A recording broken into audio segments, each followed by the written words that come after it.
Hess's Law, where we determine the energy or change in H for a chemical reaction.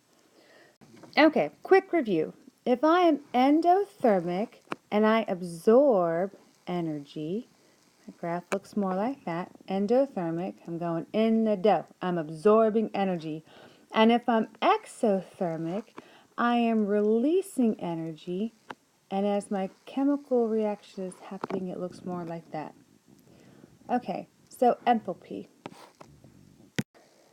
Enthalpy values or heat values will help you understand whether or not the reaction that is occurring is endothermic, absorbing energy, or exothermic, releasing energy. And we notate that by change in H. So change in H, if it's positive, then that is an endothermic reaction. If I have an exothermic reaction and I have an enthalpy or a change in H that is negative, then I am releasing energy. Inside of all compounds, there are bonds. There are bonds that connect hydrogens and carbons together. And those bonds, if we break them or if we make them, they can either release or absorb energy. All bond breaking requires energy, but if I break them, then that is endothermic, and if I make a bond, like if my carbon comes together with another carbon, then that is exothermic. It releases energy. So what does this tell us about all of the bonds and all of the energy inside of a reaction? Remember we said that activation energy, EA, is the energy that is required to break bonds, or energy required to be put into the reaction. If the bond is releasing more energy than it took to break it, then we call that exothermic. If the energy that was released is less than the energy it needed in order to form it, then we call that endothermic. Now we can illustrate this transition of energy in three ways. One, by a reaction coordinate diagram, which is the next video. Two, by Hess's Law, which is generally what this video is about. Hess's Law allows us to use enthalpy of formation values. And we can also use Hess's Law by getting enthalpy of formation values from other reactions that we actually know the values of.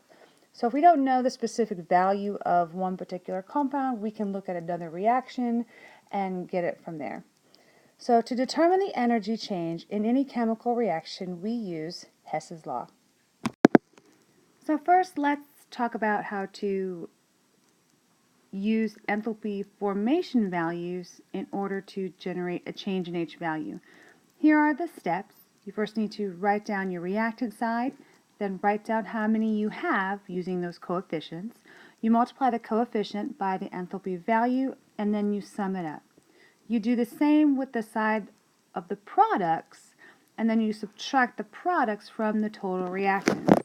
So for you math people, the change in H, the change in H for the entire reaction is equal to the sum of the change in H of formation of the products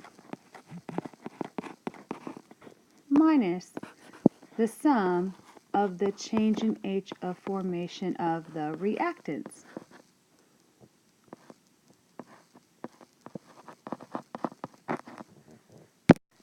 Now oftentimes these values can have signs on them, so that would be more like brackets because they can have negative signs. Okay? Alright, what is always the value of enthalpy of formation of any element? It's really not just elements, but if I have gold or zinc, those change in H's are always 0. That is 0. Also, remember your friend, have no fear of ice cold bears. All of these guys that are diatomic are, once again, they all have change in H of values of 0. Their enthalpy is 0. So let's do an example to perhaps help you better understand how we would solve for Hess's Law. I like to take my reaction and put the values from the table underneath it. So my value for methane is negative 74.8.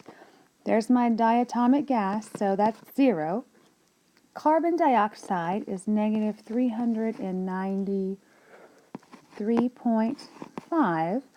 And then water is negative 241.8. All right, I have 2 of those, so I'm at negative 483.6, and everybody else has 1. Okay, so I wrote down the values of each of my compounds. I've accounted for the element, technically, which is 0, and after I've got my values, I've used my coefficient to multiply them. So now I want to sum each side up. So the sum of this side is obviously negative 74.8. And the sum of this side is negative 877.1. And then remember, it's products minus reactants. So my change in H is equal to negative 877.1 minus negative 74.8. All right? When I'm subtracting a negative, I now make that positive. So my overall change in H is going to be negative 802.3. And the units of that are kilojoules per mole. All right, let's do another one. I'm going to calculate the heat of combustion for ethane, which is C2H6. Okay, it's combustion, so plus O2 makes carbon dioxide and water. I want to balance that. You won't always be asked to balance it, especially when they're kind of this challenging here. 2, 7, 4, 6. Okay, and so I like to write my values directly underneath it. So my value for ethane is negative 84.7. Oxygen is 0. I've got carbon dioxide, negative 393.5, and water at 241.8. I'm going to multiply this guy by 6, multiply that one by 4, and multiply that one by 2. And so I get negative 169.4 plus 0. And I get on this side negative 1,574 plus, oh, that's negative, by the way, negative 1450.8. Okay, now I want to sum those up, and I get negative 3024.8. And of course, I sum those up, I get negative 169.4. So my change in H is my reactants, negative 3024.8, minus, my products minus my reactants, okay? And that's going to make this positive here. So I'm going to get a change in H equal to negative 2855.4 kilojoules per mole. Okay, however, the problem, if I look at it again, it wanted you to calculate it for ethane. And this whole equation right here is the total change in H for the entire reaction. And then in the entire reaction, we have 2 ethanes. So I have to divide this number by 2. And when I divide that by 2, I get change in H for just one ethane, negative 1427.7 kilojoules per mole. Now we're going to do it the second way you can use Hess's Law, and this is if you're not given a table of known change in H values. Sometimes we just know of a reaction that we get a heat value from, and so we have to use reactions in order to get basically the same thing. So there's a short process for this. I like to start with one compound given in the reaction, find the equation that goes along with that compound, and then manipulate that equation. So if I've got to flip it, then I might need to change the sign. If it's got a coefficient, then I have to account for that and multiply. And then once I do that for every single compound, then I can sum up all of my enthalpy values. Usually these reactions that are given to you to help determine the enthalpy Well, nothing's important about your family, Mommy. Yeah, nothing's important but family. Okay, we are going to use these two reactions to determine the enthalpy of NO2 plus oxygen makes nitrogen dioxide. So what's its change in H? So the first one I want to look at here is this guy right here, NO. And you can see that he's formed right there. But he's on the right side and he's not on the left side like he is in this. So that's what I mean. Fish. That's what I mean by flipping the reaction.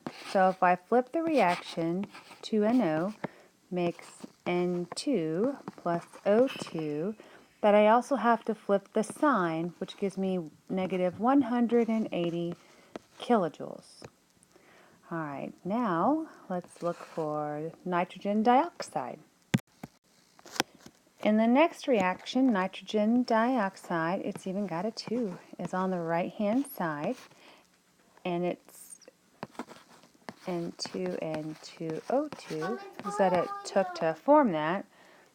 And so he's on the right side. I don't have to do anything with that, so this is 68 kilojoules. So here I have that guy and that guy, and remember, he's 0. So then I just sum those up. Gives me 112, actually negative 112 kilojoules per mole. And we did this differently. We used the reactions that we have known values for to determine the change in H of that reaction. Okay, so there are some similarities. If a compound is in the reactant sign, then you have to flip it. When you flip it, you have to change the sign, okay? Change the sign of the change in H value. All right, and if a compound has a coefficient of 3, which I did not do an example, but we will do in class, then you're going to have to multiply the value by 3. And so what would you do to that change in H of formation value? Then you're going to also have to multiply that change in H formation value by 3. And we'll do more examples of that.